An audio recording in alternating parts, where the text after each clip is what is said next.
Senhor presidente, primeiro eu quero aqui registrar aqui o nosso apoio e nossa solidariedade aos petroleiros que estão em greve desde o último dia 1º. A greve dos petroleiros em todo o país, senhor presidente, é uma greve onde o que eles reivindicam nesse exato momento é buscar o apoio da sociedade na defesa da Petrobras e na defesa do emprego de milhares de colegas por esse país afora. Inclusive lá no meu estado, Petrobras tem uma presença muito importante lá no nosso estado, Rio Grande do Norte, lá na região de Mossoró, lá da região oeste, e nos preocupa muito, muito, muito mesmo a desaceleração das atividades da Petrobras lá em Mossoró, lá na nossa região, trazendo exatamente o desemprego. Então, na verdade, a greve dos petroleiros, nesse exato momento, sobretudo, repito,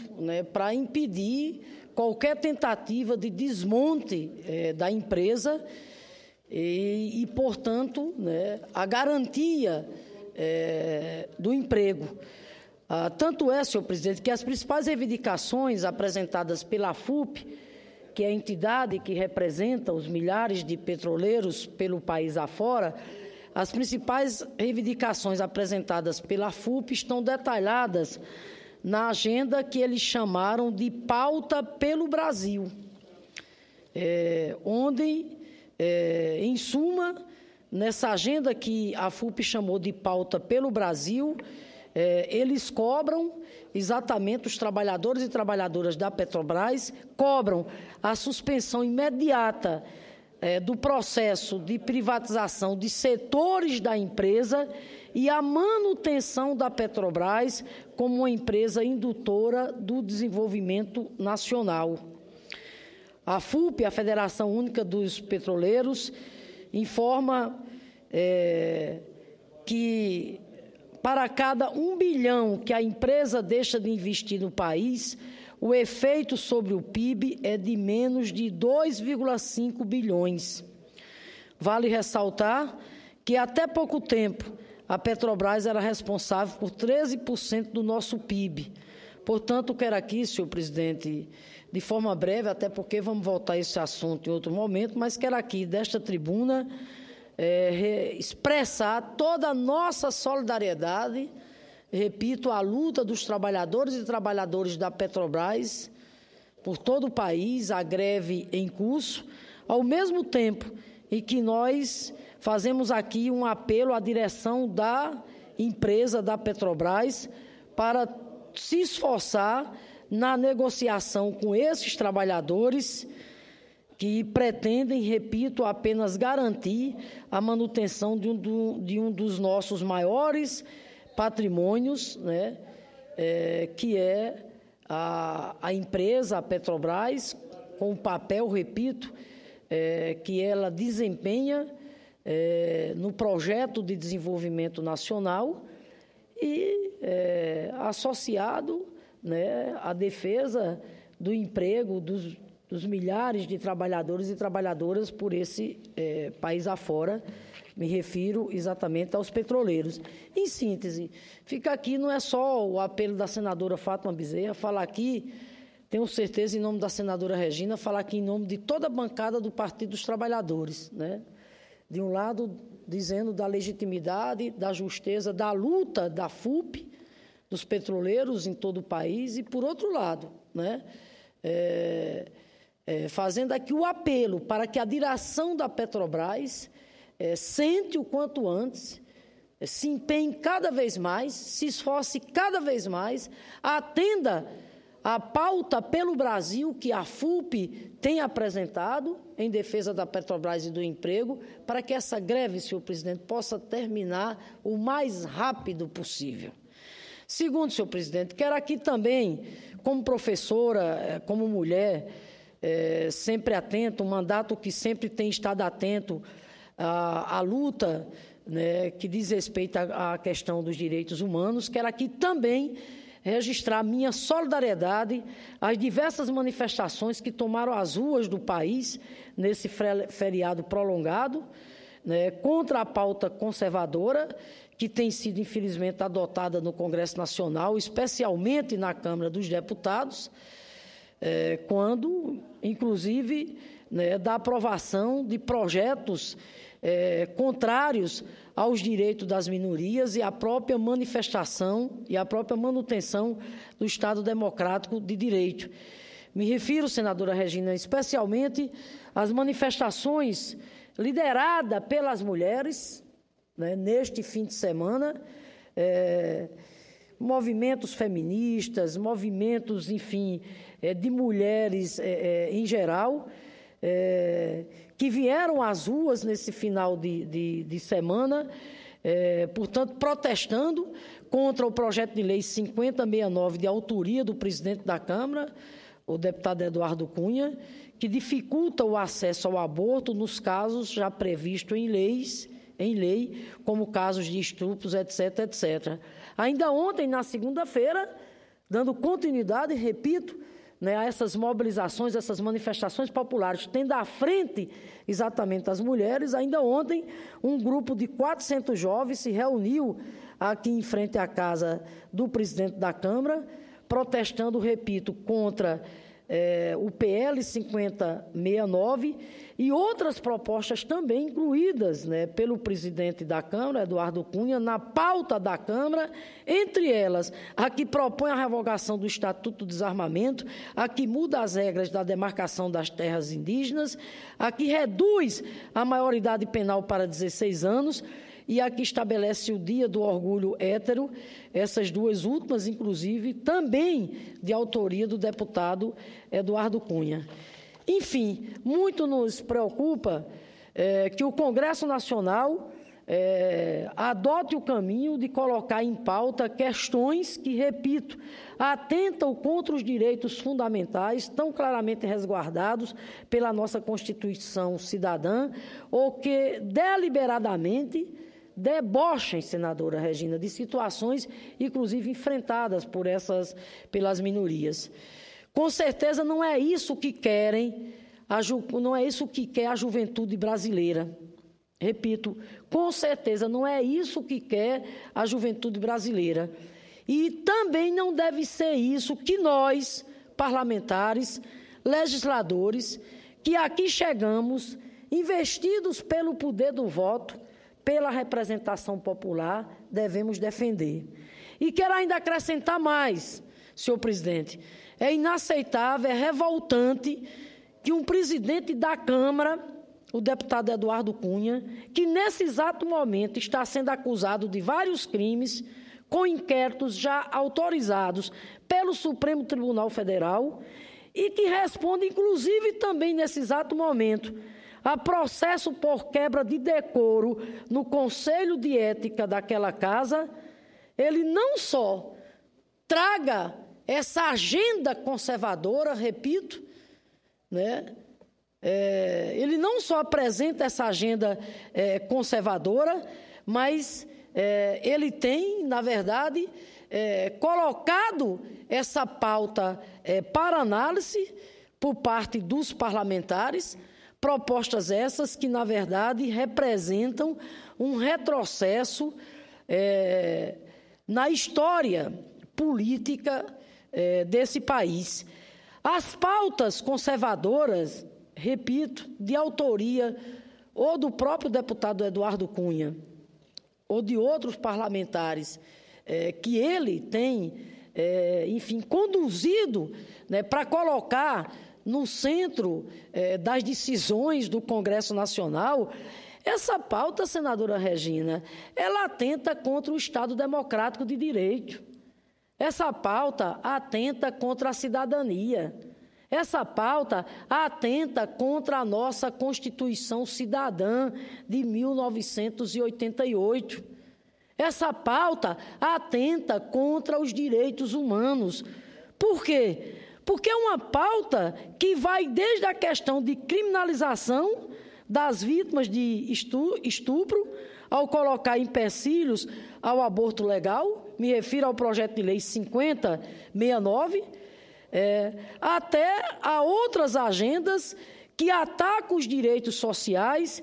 e a soberania nacional, como, repito, a revogação do Estatuto do Desarmamento, que tantas vidas protege, como o ataque aos direitos trabalhistas trazidos pela proposta de terceirização em análise no Congresso, que inclusive está aqui no Senado, e nós vamos lutar para rejeitar o projeto de lei que veio de lá, que trata da terceirização. Me refiro ainda também o projeto de lei 131, de autoria do senador José Serra, assim como tem o projeto de lei de autoria do deputado do DEM, Mendonça, lá na Câmara dos Deputados. São projetos de lei que colocam em risco a soberania nacional ao pretender alterar o marco regulatório da exploração exatamente do pré-sal, o chamado modelo de partilha, com todas as consequências que isso trará, inclusive, para o campo da educação, porque nós contamos, sim, com uma boa ajuda do pré-sal para financiar o presente e o futuro da educação do nosso país, ajudando a financiar, inclusive, as metas do novo PNE. Então, é essa agenda conservadora, senador Donizete, que está em curso, repito, e pautada por um homem. Ele tem todo o direito de se defender, mas ninguém pode aqui deixar de dizer a realidade nua e crua. O deputado Eduardo Cunha está sendo acusado, nesse exato momento, de vários crimes, com indícios muito concretos. Senadora Fátima, você me concede uma parte? Concedo. Então, só para colocar uma impressão que eu tenho. Primeiro, parabenizar pelo seu pronunciamento, trazer essa pauta. Mas a impressão que eu tenho é que nós não temos um Congresso conservador, nós não temos uma pauta conservadora em curso, o que nós temos é uma pauta reacionária e fascista e setores no Congresso que são reacionários e fascistas. Porque se fosse conservador, estaria trabalhando no âmbito de manter o que se conquistou ao longo desses anos e não de retirar, de retirar conquistas. Porque aí estaria conservando se estivesse mantendo, mas está trabalhando nesse momento uma pauta reacionária de retirar direitos que já foram conquistados ao longo de décadas e até quase século, para prejudicar as camadas populares, os trabalhadores, em benefício de um grupo minoritário nesse país que perdeu o poder por diversas vezes, como perdeu em 1930, perdeu em 1954, perdeu em 60 e volta hoje com a carga de reacionarismo, de fascismo, de combate às conquistas. Então, eu penso que nós estamos vivendo um momento não é de conservadorismo, é de reacionarismo e de fascismo em relação às conquistas que os trabalhadores e as trabalhadoras conquistaram ao longo da sua vida e da sua luta. Não, eu agradeço a parte que Vossa Excelência me faz, concordo, senador Donizete, sem dúvida nenhuma, até porque o conservadorismo, enfim, namora, está entendendo, com o caráter reacionário também. O conservadorismo namora também, com o fascismo também. O fato é que Vossa Excelência tem toda a razão. A volúpia que a gente assiste hoje aqui do ponto de vista parlamentar, repito, liderada por um presidente da Casa, nesse exato momento, acusado de vários crimes, com inquéritos já autorizados, nesse exato momento, inclusive respondendo a um processo por quebra de decoro no Conselho de Ética daquela Casa, E, portanto, o que a gente está vendo nesse exato momento, ele liderando, uma agenda, repito, que atenta contra a soberania nacional do nosso país, uma agenda que atenta contra a cidadania, uma agenda que atenta contra os direitos sociais. Por isso que concordo com Vossa Excelência, essa agenda ela não é só conservadora, ela é reacionária e ela tem, inclusive, conteúdo fascista. Eu ainda acrescento aqui nessa agenda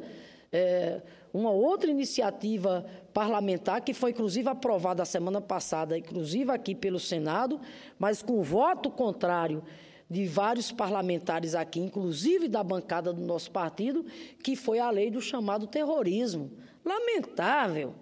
a lei, né, que trata da questão do terrorismo, que foi aprovada aqui na semana passada, lamentável na medida em que, da forma como aquela lei foi aprovada, deixou brechas, senadora Regina, deixou brechas exatamente para quê? Para a criminalização das lutas sociais, dos movimentos populares, deixou brecha exatamente para a criminalização daquilo que é considerado sagrado por nós, que é o direito à liberdade, que é o direito à livre opinião, que é o direito exatamente à livre manifestação. Mas eu quero aqui dizer, senhor presidente, que eu espero que isso tudo tenha um basta.